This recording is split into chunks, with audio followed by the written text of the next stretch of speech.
Медитеранот е регион со многу историја. Тоа е географски простор на кој што се испреплетувале многу цивилизации, култури и народи, па оставале силен и влијателен печат. Како што е позната медитеранската кујна и медитеранската музика, исто толку се познати и медитеранските градини по својата убавина, кои што се надградувале низ вековите. Медитеранските градини се познати по својата едноставност и елеганција. Тоа се визуелно пространи, светли градини со чисти линии во комбинација со архитектонски елементи и многу вегетација. Топлото Средоземно море представува богатство на трите континенти, представува природен пат за меѓуетничка и интелектуална комуникација помеѓу Европа, Азија и Африка. Благодарение на таа комуникација, Медитеранот е раскрсница каде што голем број на народи меѓусебно ги разменувале своите вековни култури и обичаи. Таа комуникација помеѓу народите низ времето не била секогаш мирна и спокојна, односно честопати била пропратена со големи кризи, освојувања и војни. Сепак, таквата сложена и фуриозна историја на меѓусебно мешање на јазиците, размена на стопански и културни искуства, придонело за креирање на еден посебен медитерански стил. Денес, под поимот медитерански, се подразбира начин на живење својствен на сите тие измешани култури на народите што живеат на неговите брегови. Многу често може да се сретнат медитерански градини со минимален наклон на теренот. Тоа се прави за да се постигне што е можно поприроден изглед на теренот.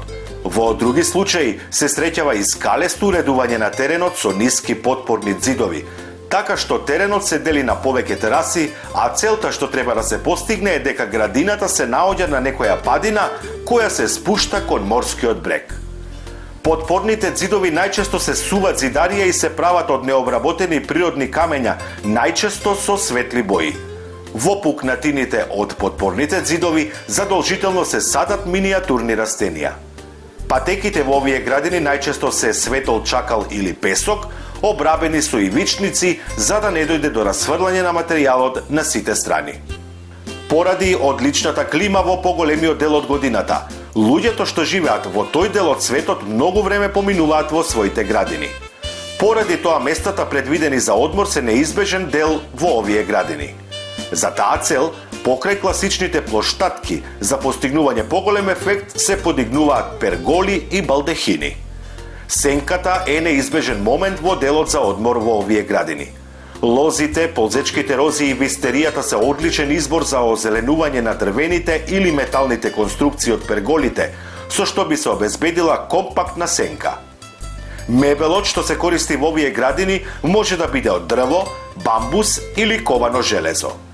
На клупите и фотелиите се поставуваат големи меки перници и прекривки. Теракотните садови се нераскинлив декор од секоја медитеранска градина. Во нив се одгледуваат цветните видови или пак ароматичните билки, како лаванда, босилек, орегано, кои што свежо скинати од градината се употребуваат и се користат во медитеранската кујна. Медитеранскиот пейзаж се постигнува со комбинација на растителни видови со најразлична боја и структура. Во медитеранската градина преовладуваат нежните бои – бела, сино-зелена, златна и црвена. Пастелни тонови и нијанси се среќаваат многу ретко. Затоа во овие градини се избегнува употреба на пролетни едногодишни цвеќиња, а место нив се користат рудбекии, ехинацеи, како и голем број на декоративни треви. И се разбира, голем број на рози, клематиси, маслинки, мандарини и лимони во теракотни садови. Како еден од главните видови кои се среќава во речиси сите медитерански градини е медитеранскиот чемпрес. Тој представува вистинско освежување во вертикалниот простор на отвореното пространство во овие градини. Најчесто се сади во групи од неколку садници или во форма на линиски насади вдолж широките патеки.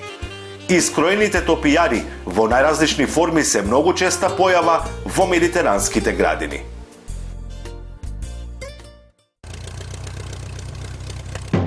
Гледај Гарден Клуб за доброто на твојата градина.